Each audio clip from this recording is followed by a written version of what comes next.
Guys, may panawagan ng isang OFW na gusto niyang mahinto na kinasanayan ng mga Pilipino na nagdadala sa isang OFW para umiyak sa ibang bansa at para mahirapan ng todo. Ito ang sinasabi ko na isang bagay na hindi yung trabaho ang totoong nagpapahirap sa isang OFW. Kung minsan, yung mga tao rin na naiwan nila sa Pilipinas. Panoorin nyo muna. Tapos lamang po ng application nila sa PR, nakarating na po ang kanyang dalawang anak at ang kanyang asawa. 6 na buwan na sila dito, so siyempre, sa 6 na buwan nila dito, hindi pa naman stable ang kanilang katayuan. Ngayon pa lamang sila magsisimula. Noong 6 na buwan na yon, nagkasakit ang kanilang ama, ang ama ng lalaki, sila ang nagpagamot dyan sa Pilipinas. Alam nyo naman, sa Pilipinas, sobrang maningil ang mga hospitals diyan.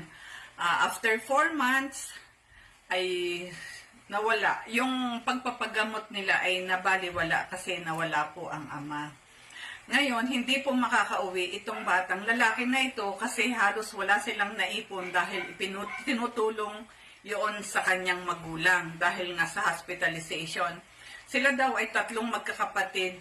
At yung 2 kapatid nila ay may mga asawa na rin at tama lang naman ang kanilang sinisweldo para sa pamilya. Siya lang ang medyo nakaangat dahil napunta po siya dito sa Canada.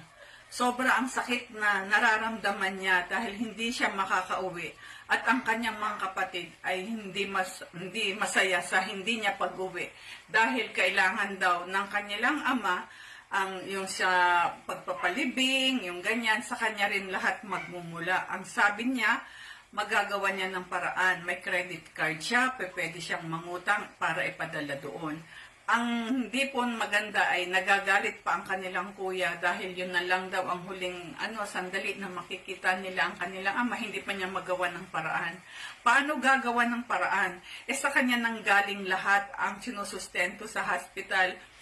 Ang pagtawid po ng kanilang ama ay sa kanya rin manggagaling.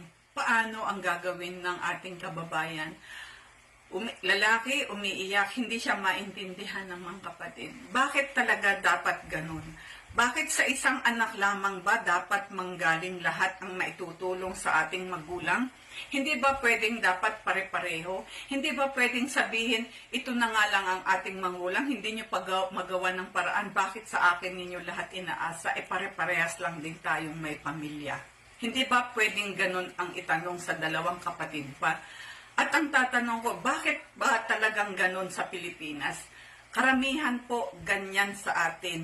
Kung sino po yung naghahanap buhay dito, talagang hinihingan talaga nila ng obligasyon para tumulong sa Pilipinas. Sa mga kamag-anak, sa magulang, sa mga kapatid. Hanggang matalbusan na lahat yung nandito sa Canada. May buhay din po yun, may pamilya din sila. Talaga bang ganun tayo, mga Pilipino? Bakit ganun?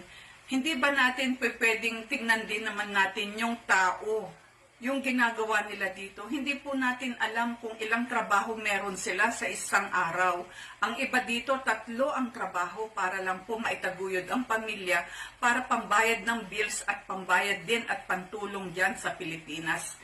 Hindi ba po pwedeng pabayaan muna sila habang sila ay gumagawa ng sarili nilang buhay, makaipon para po makastulong ng mas maganda sa inyo? Hindi ba pwedeng ganun ang gawin natin? Yun po isang katanungan na ibabalik ko po sa ating mga kababayan na nandyan sa Pilipinas. Sobrang awa ko po dito sa batang ito. Gusto niyang umuwi pero wala na siyang kakayanan dahil naipadala na niyang lahat. Hanggang sa huli, ipapadala pa rin niya. Mag-i-interest siya sa credit card kasi 6 na buwan pa lamang po sila dito. Wala pa po silang credit history. Hindi pa po sila pwedeng pautangin ng bangko. Sana po maintindihan po natin at sana po ito ay isang malaking tanong para sa bawat isa sa atin, hindi lang sa akin, hindi lang po sa ating FB family, pati po doon sa ating ibang kababayan. Huwag po ninyong talbusan ng todo-todo yung mga pamilya ninyo na nandito sa ibang bansa. Sila po ay naghihirap din, nagsisikap maghanap buhay para sa sarili nilang pamilya, para sa kanilang sarili, hindi lamang po para sa inyo. Yun lamang po today. This is Tita Agnes. Sana po magnilay-nilay tayo bago po natin bitawan ang ating mga salita sa ating mga kapatid, sa ating mga anak. Again, God bless you guys and peace out everyone. Yan guys, yung sinasabi niyang yang ay totoo at iyan ay isang dahilan o isang sitwasyon kung bakit ang isang OFW ay lumuluha sa ibang bansa. O, ayan guys. Yung pagtulong ng isang OFW, iyan nauunawaan ko yan guys. Pero hindi siya to the point na kayanin mo ang hindi mo kaya. Lahat ng bagay guys may hangganan. Kahit malaki kita dito, hindi lahat kaya mong punan. Hindi lahat kaya mong ibigay.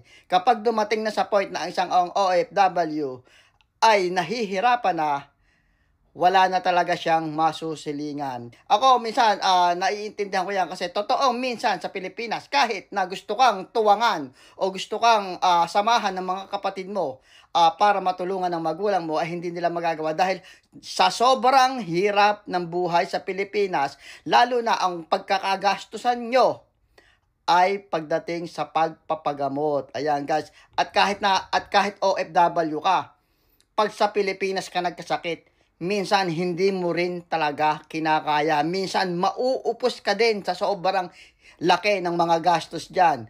Ang hindi ko lang maunawaan doon sa sitwasyon na yon na ikinuwento, kung bakit pinipilit pa siyang umuwi. Iyon ang hindi ko na kayang unawain. Kasi guys, kapag gumastos ka na ng malaki sa mga pagpapagamot, asahan mo, hindi mo na kayang umuwi. Dahil kapag umuwi ka pa, ilang taon bago ka makabangon uli o baka hindi ka na makabangon. Kaya yung panawagan na yan, sang-ayon ako yan. Sana lahat mapanood ito ng mga tao na umaasa sa mga OFW at mabago ang pananaw nila na dito madaling kitain at pera at sobrang laki ng perang kinikita mo. Yan guys. Kaya sa halip na humingi kayo ng tulong, ang panawagan ko, mag-isip kayo ng pagkakakitaan nyo. Isang beses lang kayong pahihiramin o bibigyan ng puhunan. Kayo na ang bahala sa iba ninyong pangangailangan dahil meron kayong pinagkakakitaan. Dahil kung habang buhay lang naaasa, lahat kayo habang buhay na mahihirap balang araw. Yan guys, sana mapanood ng ibang mga tao dyan sa Pilipinas para naman aware sila sa mga nangyayari sa OFW.